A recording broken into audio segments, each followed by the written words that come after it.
Hey y'all, Zach McDonald, your real estate agent with Real Property Associates, and this is my King County real estate market update for March 2023.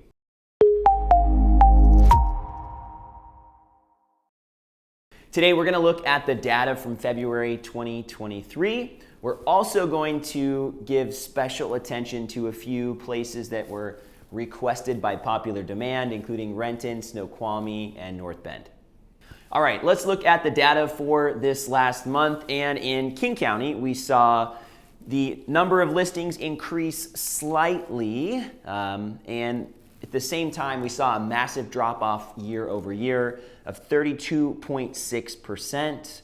Pending sales were down 20.8% year over year, but also up slightly from last month. So we're starting to see that activity pick up. And if you'll notice that there's a lot bigger drop off in the new listings versus the pending sales, and that's causing us to stay in this relatively low inventory environment. It may be short-lived as it's the beginning of the year and people start to make those New Year's resolutions and make good on them. But at this point, we had more pending sales than we did new listings, and we're still seeing those inventory numbers dropping. Closed sales were down 14.7% year over year, but again, up considerably from January.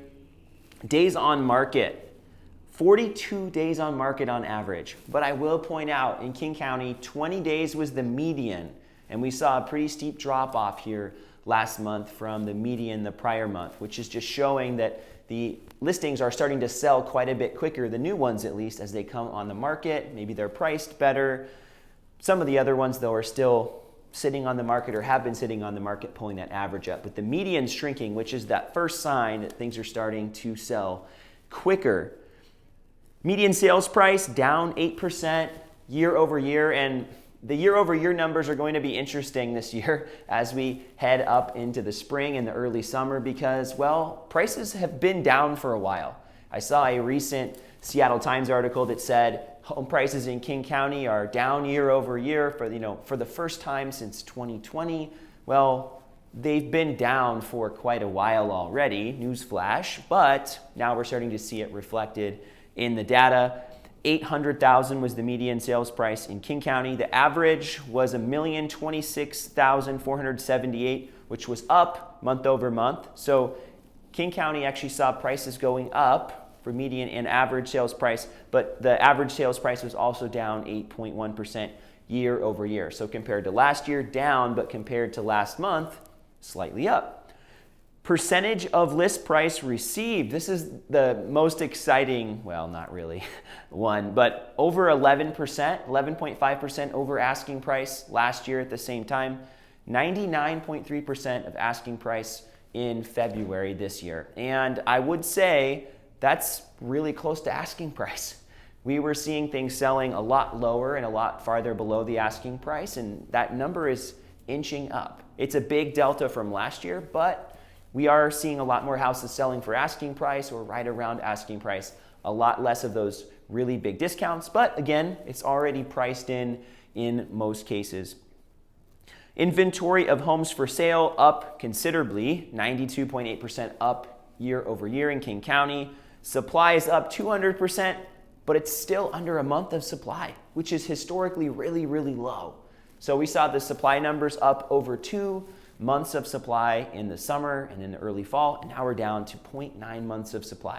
Now, compared to last year at 0.3 months, well, it seems like a massive jump, but I will say that we're in a very, very low inventory environment again as we enter into the spring selling season.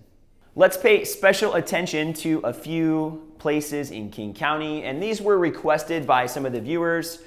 I don't mean to not pay attention to certain areas and give more attention to others, but it does happen. So we're gonna look at Renton first, all right? Renton's median sales price last month for single family homes was $682,000, which is down 14.8% year over year. Last year, homes in Renton were selling at 12.9% above their asking price. And this last month, 97.9% of the original asking price. So that factors in price reduction. So quite a big delta in Renton. We had At the end of the month, 0.6 months of supply in Renton. So again, really low inventory environment.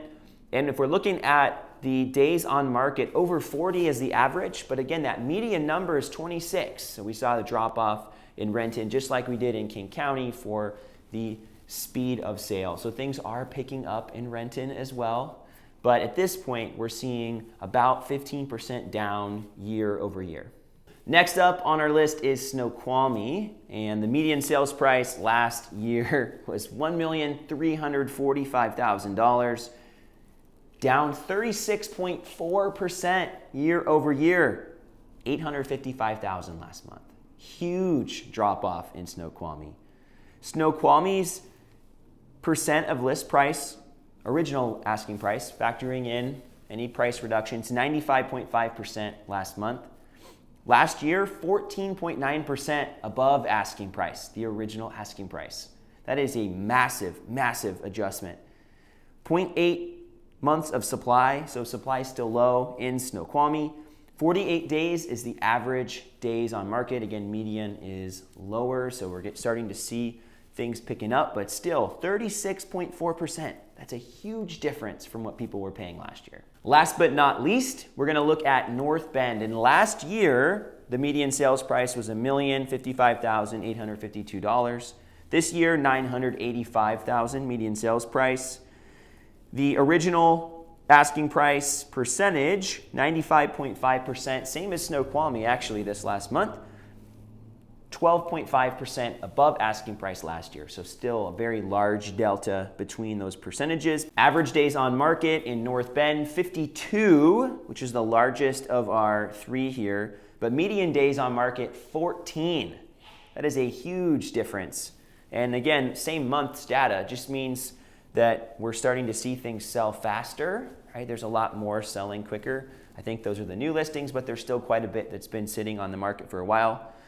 Median days on market has been dropping in all three of these places. So I think across King County, I mentioned that the median days on market is dropping and dropping fairly substantially, and those averages will be pulled down. I think a lot of it has to do with the low inventory and a lot of the people with their New Year's resolutions getting back into buying a house. I think the fact that we have so much fewer listings right now than we even did last year and the year before when things were pretty tight, but we still have some of that activity, it's keeping things going. We're not seeing as much of a drop-off as we were seeing, or maybe some thought we might see here. So again, we're seeing really negative numbers as far as the year-over-year numbers, but things are picking up because they are improving from where they were. Thanks so much for watching my King County market update for this month. If you got some value out of this content, please give it a thumbs up. And if you want to see more videos like this on a regular basis, please subscribe to the channel.